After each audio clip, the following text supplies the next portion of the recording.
Welcome back.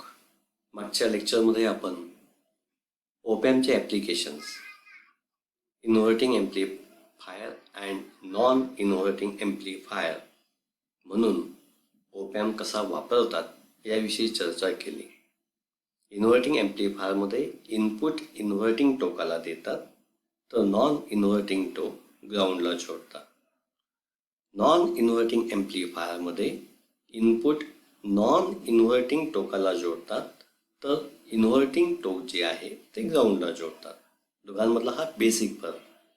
आणि त्याचं आउटपुटचा फॉर्म्युलाही आपण शोधला. In inverting amplifier output is equal to minus RF upon Rin into Vin. Minus sign indicates that output and input are 180 degree out of phase. Therefore, that amplifier is known as inverting amplifier. In non-inverting amplifier, output is given by the formula 1 plus RF upon Rin into Vin. एकदम सोप्या भाषेत inverting ॲम्प्लिफायरमध्ये RF भागिला Rin हे जे गुणोत्तर असतं त्याच्या पटीने input वाढून मिळतं. तर नॉन इन्व्हर्टिंग ॲम्प्लिफायरमध्ये 1 प्लस हे गुणोत्तर याच्या पटीने इनपुट वाढून मिळतं. मला वाटतं तुम्हाला हे समजलं असेल. आता आपण थोडंसं पुढच्या ॲप्लिकेशनकडे जाऊया. इन्व्हर्टिंग ॲम्प्लिफायरचं ॲडर म्हणून कसं ॲप्लिकेशन करतात हे आपण पाहण्याआधी नॉन इन्व्हर्टिंग ॲम्प्लिफायरचं युनिटी गेन फॉलोअर म्हणून कसा उपयोग करता येतो त्याचा आपण थोडक्यात अभ्यास करूया. Op amp as buffer or voltage follower, त्यालाच आपण युनिटी गेन ॲम्प्लिफायर असंही म्हणतो. Unity gain it means its gain is unity. Unity means 1. ज्याची गेन 1 आहे त्याला आपण युनिटी गेन ॲम्प्लिफायर असं म्हणतो. या ठिकाणी आपण अशा प्रकारे सर्किटची अरेंजमेंट करतोय की जेणेकरून आपल्याला गेन 1 मिळेल. येते लक्षात? गेन 1 मिळाली की त्या ॲम्प्लिफायरला काय म्हणायचं? Unity gain amplifier. See the figure. Figure पहा, कृती पहा. काय चेंजेस केले ते पहा. काय केलंय आपण? We are not using any feedback there. Output terminal and inverting input are shorted. म्हणजे आउटपुटपासून एक वायर घ्यायची, त्या इन्व्हर्टिंग टोकाला शॉर्ट करायचं. म्हणजे फीडबॅक रेजिस्टरचा RF काय? 0. हा जो इनपुटला इन्व्हर्टिंगला जो आपण Rin जोडायचो तो पण काय आहे आता? 0. आणि इनपुट कशाला दिले बघा बाळांनो. Input is given to non inverting terminal. See here. It means that this buffer amplifier is non-inverting amplifier. It is the application of non-inverting amplifier. Got it? आपण नॉन इन्व्हर्टिंग ॲम्प्लिफायरला बफर ॲम्प्लिफायर म्हणून वापरतोय. याच्यात changes आपण जे केले ते काय आहेत? फीडबॅक रेजिस्टर आणि इनपुट रेजिस्टर जे वापरले ते 0 करून टाकलेत, म्हणजे त्याला शॉर्ट करून टाकलं. समजतंय? नॉन इन्व्हर्टिंग टोकाला इनपुट दिलेलं आहे. बफर म्हणजे काय ते समजून घ्या. मी ओपॅमच्या ब्लॉक डायग्रामच्या वेळेसही तुम्हाला बफर हा शब्द काय असतो त्याविषयी सांगितलं होतं. Buffer stage isolate 2 stages. हे आणि ते. आता अलीकडे बुफे जेवण नावाचा प्रकार सुरू झाला आहे. म्हणजे कुणाचं तरी लग्न असतं आणि तिथं बुफे पार्टी असते. जेवणाची व्यवस्था कशी? तर जेवणाच्या व्यवस्थेमध्ये जो जेवू घालतो तो आणि जो जेवतो तो, या दोघांना वेगळं वेगळं ठेवणारा तो बुफेवाला. येते लक्षात? तसं हे सर्किट आहे. इथं 2 स्टेजेसमध्ये, ही एक स्टेज आहे समजा, ही दुसरी स्टेज आहे. या 2 स्टेजेसना वेगळं वेगळं करणारा जे सर्किट असतं त्याला म्हणायचं बफर ॲम्प्लिफायर. इथं मी दिलेलं आहे. Buffer amplifier is a stage that isolate the preceding stage from the following stage. येते लक्षात? म्हणून त्याला आपण बफर स्टेज असं म्हणतो. दिस इज नॉन इन्व्हर्टिंग ॲम्प्लिफायर. मगाशी सांगितलं नॉन इन्व्हर्टिंग ॲम्प्लिफायर आहे. त्यामुळे त्याचं आउटपुट काय येईल? फॉर्म्युला माहिती आहे, output is equal to what? 1 plus RF upon RIN, isn't it? Good.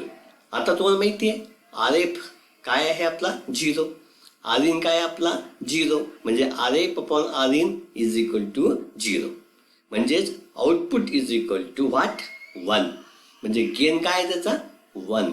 लक्षात घ्या, गेन काय त्याचा आता? 1. Output is equal to 1 into input असेल ते, येते ना लक्षात? तर याची जी गेन, हा जो फॉर्म्युला मी दाखवला तो गेनचा फॉर्म्युला आहे. Gain is equal to 1 plus RF upon RIN. The gain of this circuit arrangement is 1. Therefore, it is known as unity gain amplifier. Unity for 1. म्हणजे जेवढं इनपुट द्याल तेवढंच आउटपुट.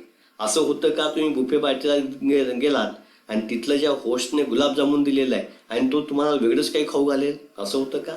नाही. तो काय करतो? फक्त मालक म्हणजे तो जो होस्ट आहे तो आणि जे गेस्ट आहेत त्या दोघांना वेगळं वेगळं करतो, त्याच्यामध्ये चेंजेस काहीच करत नाही. Whatever the input from the preceding stage is given to the following stage and this function is done by buffer stage. म्हणून याला बफर ॲम्प्लिफायर किंवा बफर स्टेज असं म्हणतात. This is the simple application of non inverting amplifier. समजतं सगळ्यांना? जायचं पुढे. पुढचं जे ॲप्लिकेशन आहे फार महत्त्वाचं ॲप्लिकेशन, याच्यावरती तुम्हाला 80 मार्काचं प्रॅक्टिकल पण आहे. Op amp as an adder. काही लोक त्याला समिंग ॲम्प्लिफायर असं म्हणतात. समिंग म्हणजे बेरीज करणारं सर्किट. बेरीज म्हणजे काय? जसं 2 अधिक 4 अधिक 6 किती झाले? कुणाला विचारलं पटकन तुम्ही सांगाल की 12 झाले, बरोबर ना? मग what you done? You added all these numbers. तसंच जर 2 किंवा 3 किंवा जास्त इनपुट आपण दिले, त्या इनपुटची मला बेरीज करायची असेल तर मला ती बेरीज करता येते. त्याला काय म्हणायचं? बेरीज करणारं जे सर्किट असेल त्याला काय म्हणायचं? ॲडर किंवा समिंग ॲम्प्लिफायर. ओपॅम्पची डेफिनेशनच आहे. मी डेफिनेशन पहिलं लेक्चर आठवा. Op amp is high gain direct coupled differential amplifier. It is known as operational amplifier because it performs number of mathematical operation just like addition, subtraction. ते addition कसं करतो हे आपल्याला ह्या ॲप्लिकेशनमध्ये शिकायचं आहे. सर्किट डायग्राम पहा. सर्किट डायग्राम जर तुम्हाला समजली तर हे ॲप्लिकेशन एकदम सिम्पल आहे. जर तुम्हाला इन्व्हर्टिंग ॲम्प्लिफायरचं वर्किंग समजलं असेल तर समिंग ॲम्प्लिफायर किंवा इन्व्हर्टिंग ॲडर समजणं एकदम सोपं आहे. पहा circuit diagram, very simple circuit diagram is there. This is nothing but the inverting amplifier. लक्षात येतं सगळ्यांना? याला इन्व्हर्टिंग का म्हणायचं सांगा? कारण इनपुट जे आपण देतोय ते कशाला देतोय आपण? इन्व्हर्टिंग टोकाला. नॉन इन्व्हर्टिंग टोक काय करतोय आपण? ग्राउंडला जोडलं. हे जे टर्मिनल ते काय तुमचं ग्राउंड आहे. येते लक्षात? Input is given to the inverting terminal. Non-inverting terminal is made ground or connected to the ground. Therefore, this circuit is of your inverting amplifier. Instead of using only one input, inverting amplifier discuss करताना आपण फक्त एकच input दाखवलं होतं, Vin. Okay. इथे मी आता 2 किंवा 3 किंवा जास्त इनपुट दाखवू शकतो.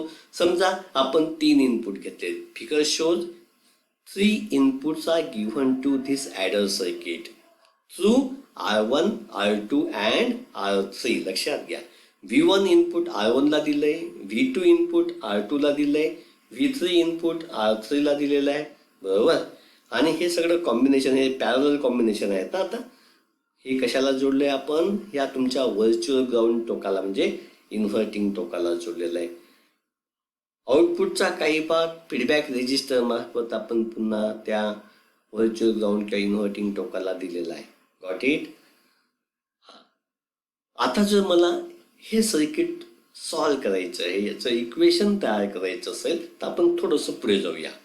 आपल्याला माहिती आहे ओम्स लॉ. लक्षात घ्या, तुम्ही 11वीत जे काही शिकलाय बाळांनो ते सगळं बेसिक होतं, ते तुम्हाला येणं आवश्यक आहे. जनरली मुलं काय करतात, 11वी म्हणजे रेस्ट इयर न, इट इज नॉट डन. आपल्याकडे ते चालत नाही. 11वी 12वी मिळून आपला 2 वर्षाचा हा फुल टाइम कोर्स आहे. लक्षात घ्या, it is skill oriented course. तुम्हाला हे कन्सेप्ट माहीत असले पाहिजेत. मला आताच एक रोबोटिक्स नावाचा एक ग्रुप आहे, त्याच्यावरती एका कंपनीवाल्याचा मेसेज आहे की माझ्याकडे 12 व्होल्टचा पॉवर सप्लाय आणि मला 1.5 व्होल्ट फक्त पॉवर सप्लाय त्याच्यापासून घ्यायचं, तर काय करता येईल. सिम्पल आहे, तिथं तुम्हाला व्होल्टेज डिव्हायडर सर्किट वापरायचं आहे. पण ते आपण 11वीत शिकलोय, लक्षात घ्या बाळांनो. आणि ते जे कंपनीवाले ते काय इंजिनियर आहेत, BE आहेत, जे तुम्ही आता 11वीला शिकतायत. समजून घ्या, कन्सेप्ट जर तुमचा क्लिअर असेल then you can solve the problem. म्हणून 11वीमध्ये आपण ओहम्स लॉ शिकलोय, तो इथं आपण वापरतोय. काय आहे ओहम्स लॉ? काय सांगतो? I is equal to V upon R. V1 is the input voltage, R1 is the resistance to which this input is given. Therefore, we can calculate current flowing through this resistor. याच्यातून वाहणारा current तुम्ही काढू शकता. काय तो current? समजा आपण I1 म्हटलं, याच्यातून I1 वाहतो, याच्यातून I2 वाहतो, याच्यातून काय वाहतो? I3 वाहतो. गुड. मग आता I1 ची किंमत शोधायची असेल तर कशी शोधणार? V1 upon R1. I2 ची किंमत कशी शोधणार? V2 upon R2. आणि I3 ची V3 upon R3. Very good. म्हणून आपण या सर्किटमधूनच, तुम्ही सांगितल्या, मी नाही सांगितल्या किमती, I1 is equal to V1 upon R1, I2 is equal to V2 upon R2, I3 is equal to V3 upon R3. बरोबर आहे की नाही? आता पहा, हा IF, याच्यातून हा जो फीडबॅक रेजिस्टर आहे त्याच्यातून जो करंट वाहतो तो काय असतो? IF. फॉर्म्युला तुम्हाला माहिती आहे, IF इज इक्वल टू हा VO upon RF with sign minus sign. Minus sign is given just because of it is inverting amplifier. Got it? म्हणून IF is equal to minus VO upon RF. आणि तुम्हाला माहिती आहे हा जो current आहे, हा तिन्हींचा जो करंट आहे तो एकूण करंट IN, त्याला काय म्हणूया आपण? IN. हा IN आणि हा IF दोन्ही कसे असतात? येस सांगा. IN आणि IF कसे असतात? गुड, व्हेरी गुड, सारखे असतात. बरोबर ना? आपल्याला I1, I2, I3 ची किंमत माहिती आहे. मग जर तिघांची बेरीज केली तर तुम्हाला काय मिळेल? IN मिळेल. बरोबर. मग I1 plus I2 plus I3 is equal to, समजा तुम्ही IN घेतलं, बरोबर काय येईल तुमचा? IF. IF बरोबर काय तुमचा? VO upon RF. मग ह्या किमती I1, I2, I3 च्या किमती मी इथं टाकल्या. पहा, V1 plus upon R1 plus V2 upon R2 plus V3 upon R3 म्हणजे I1 plus I2 plus I3 equal to IF. IF ची किंमत काय? Minus VO upon RF. समजतंय? यावरून आपल्याला आउटपुटचं व्होल्टेज काढायचं आहे. काढता येईल का? काढा बरं. आउटपुटच्या व्होल्टेजचा फॉर्म्युला आहे तुमचा, फॉर्म्युला आहे ना, हे पहा, हा फॉर्म्युला याच्यावरून तयार करता येतो ना आपल्याला. VO इज इक्वल टू, हा VO आहे. बरोबर आहे. हा RF इकडे भागीला होता, इकडे मी आणला, तो काय होईल? सगळ्यांना गुणेल. हा म्हणून या सगळ्यांना मी पहिलं कंसात टाकलं, टेकिंग अंडर द ब्रॅकेट. काय येईल तुमचं? V1 upon R1 plus V2 upon R2 plus V3 upon R3 गुणिला काय तुमचा? RF with sign minus sign. Good, very good. समजा आपण R1 ची किंमत, R2 ची किंमत आणि R3 ची किंमत सारखी घेतली. हे जे रेजिस्टर्स आपण वापरलेत, हा 1 किलो ओमचा, हा 1 किलो ओमचा, हा 1 किलो ओमचा घेतला, तिघ रेजिस्टरची किंमत सारखी घेतली, तर तुम्हाला काय मिळेल? R1 is equal to R2 is equal to R3 is equal to, समजा R आपण घेतला तर तिघांच्या किमतीचं आपण एकत्र केल्या, याला RN म्हणूया. काय मिळेल तुम्हाला? VO is equal to minus RF in bracket V1 plus RN plus V1 upon RN plus V2 upon RN plus V3 upon RN. बरोबर आहे की नाही? आता आपण हा जो RN आहे, सगळ्यांची किंमत सारखी आहेत ना, त्याला कॉमन करूयात ना. VO is equal to minus RF upon RN in bracket V1 plus V2 plus V3. पुन्हा याला आपण सोपं करूया. जसे ह्या 1 kilo ohm 1 kilo ohm 1 kilo ohm घेतलं, तसं याला पण 1 किलो ओम घ्या. म्हणजे काय मिळेल तुम्हाला? सगळे रेजिस्टरच्या किमती सारख्या, RF is equal to RA. मग काय मिळेल finally? Output VO is equal to minus V1 plus V2 plus V3. Minus sign ignore करा, तो इन्व्हर्टिंग आहे म्हणून तो आहे. म्हणजेच output is equal to V1 plus V2 plus V3. म्हणजे तिघं इनपुटची काय होऊन मिळते आपल्याला? बेरीज. म्हणून याला काय म्हणायचं? Adder. This is your inverting adder. थोडासा अभ्यासा, काय अडचण असेल तर मला विचारा. तोपर्यंत बाय. थँक्यू.